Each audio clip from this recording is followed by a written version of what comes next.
บ่มีนะเลยมันบ่มีปลาตอง สบายดี มันปลาตายลูก วันนี้พาพี่น้องมาเบิ่งปลา มันนอนในปลา เรื่องปลาบ้านนอกฟัง ฮะ อันนี้ตลาดวะ นี่นั่งดูมันยาวบ่นี่ ตัวนี้เป็นปลาเค็งไง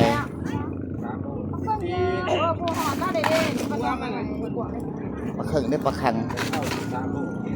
ภาษาไทยเอิ้นปลาคัง 3โลมาเอาลงมาเก็บหอมพวกนี้ไปเนี่ย แคมทาบ้านนอกฟัง ตาข่อยบอกโอ้ยเบิ่งให้ข่อยกันคักเพราะยามตาข่อยไปเด้อ วันนี้ก็วันที่10 สมอง วันที่14ปีใหม่ละพาลงเลย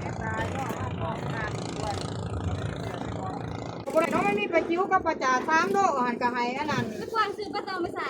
ไอ้ท่าปูน โอ้เฮ็ดเบียร์กินสลับเหรอ สลาโบราณว่าเนี่ยปลาเปียน80โลแล้วโบราณไอ้บ่มีเดี๋ยวบ่มีมันก็บ่มีไปย่อมไปย่อมป่าไปเด้ๆนี่เมื่อยเนี่ย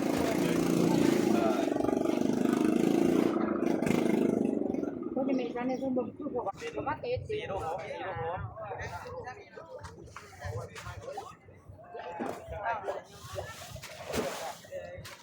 แสนผู้ดี600,000 เฮ็ดชิ้นนี่ปวดโคกจักหวัดเพิ่นบาดโต 552ของข่อยตัวนี้ผมมีเงินแล้วผมจะจดแต่พอสิไรครับ ตัวนี้เป็นปลาหน่อยปลาหางเหลือง ไม่